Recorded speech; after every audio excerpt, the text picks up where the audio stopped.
Bon, euh, l'amour est un vaste sujet. C'est même un sujet inépuisable. Et quel que soit l'âge que l'on peut avoir, je crois profondément qu'on en sait bien peu. Bien peu. Le peu que l'on peut savoir, qu'il s'agit chez les Grecs par exemple, je le cite comme ça de mémoire, plus récemment, plus près dans le temps, en tout cas Roland Barthes, fragment d'un discours amoureux, et puis peut-être par ma position, parce que je reste au contact des jeunes à l'université, je vois donc des pratiques de jeunes en quelque sorte, du moins celles que, qui se montrent au regard extérieur. Je crois pouvoir dire, appliqué d'ailleurs à la pratique des adultes et même des plus âgés, qu'il n'y a pas vraiment de définition de l'amour. Mais s'il y a peut-être un terme qui, à mon sens, euh, symbolise bien ce que peut être l'amour et qualifie bien, je crois, l'amour chez les jeunes, c'est d'abord les sentiments. Je crois que les jeunes, et même les très jeunes déjà, euh, ont une conception sentimentale de l'amour. Regarde toi-même quand tu avais 3 4 ans, ta soeur, tes soeurs, ton frère, tes amis.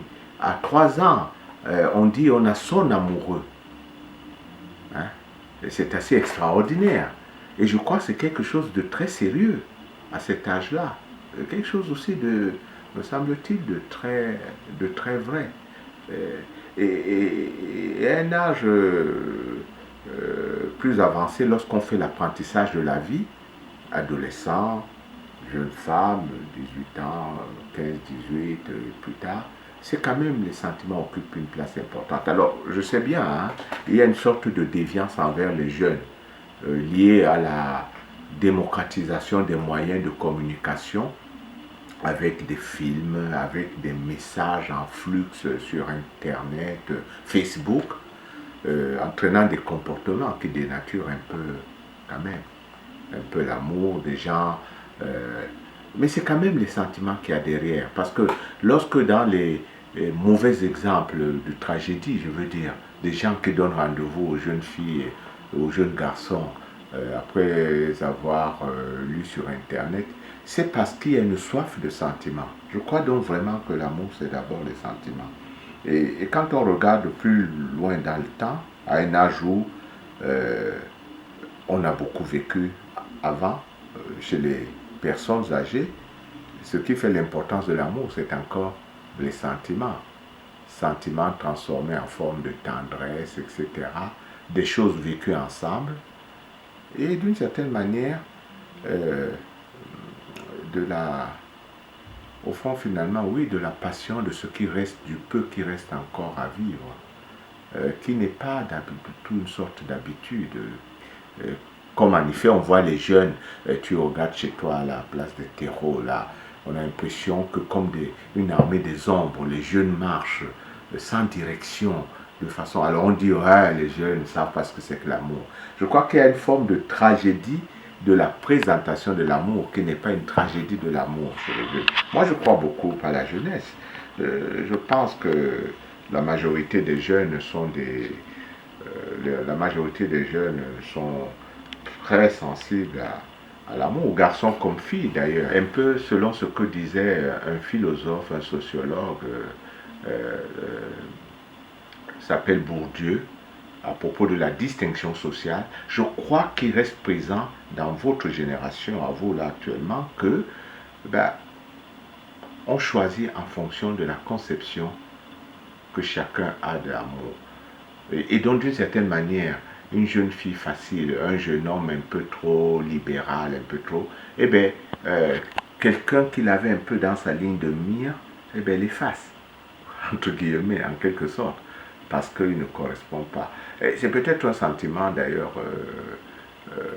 apparent, provisoire, je sais pas, hâtif, approximatif. Mais je crois vraiment que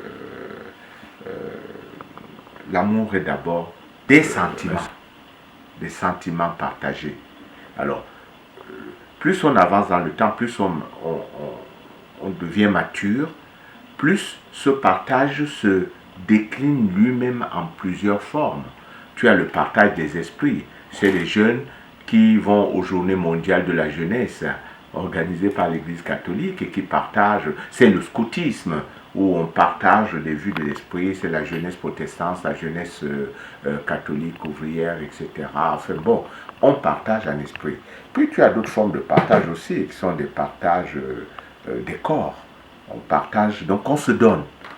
Parce qu'on est persuadé que derrière cet abandon de soi, il y a, comme disait Michel Foucault, un souci de soi, donc un sentiment de l'autre. Alors il faut beaucoup de confiance et il faut d'abord une confiance des jeunes en eux-mêmes et de ce qu'ils veulent, d'éviter la facilité, même s'il ne faut pas dramatiser trop les choses, de, de, mais aussi il faut, je crois, une confiance des adultes qui doivent, je crois, ne pas trop infantiliser les jeunes. Au fond, on ne sait pas. Voilà ce que j'ai envie de dire. L'amour est une technologie non maîtrisable. C'est une sorte de bric-à-brac. Chacun s'essaye. À 3 ans, à 10 ans, à 18 ans, à 25 ans, à 50, à 70. Chacun essaye et trouve les solutions les plus appropriées. Je crois que c'est de cette manière que l'on peut définir les formes de l'amour. Les formes de l'amour. Des manières d'être de l'amour, qui sont aussi des manières d'être amoureux. Amoureux des livres. À travers les livres, c'est aussi aimer l'autre, d'une certaine manière. Les livres nous enseignent, comme disait Montesquieu, la vertu de tempérance. Il n'y a pas de chagrin, disait le grand homme, qu'une heure de lecture n'efface. Parce que la lecture te donne confiance en toi, confiance en l'autre. Et donc, d'une certaine manière, oui, l'amour chez les jeunes suit cette débrouille de l'amour, cette sorte de brouillon de l'amour, mais un brouillon éternel, indéfiniment commencé, recommencé, pour mieux faire. Et c'est un éternel recommencement. C'est un peu comme ça que les grands romantiques, n'est-ce pas, voyez l'amour aussi, d'une certaine manière. Hein? Tu prends chez les poètes, hein, ce qu'est l'amour, c'est vraiment quelque chose qui, 100 fois le métier, remettre le métier, l'ouvrage sur le métier, recommencer, réapprendre des erreurs, resituer, recontextualiser, apprendre pour avancer, peut-être pour devenir plus sage, à la manière évidemment de Socrate, n'est-ce pas? Oui.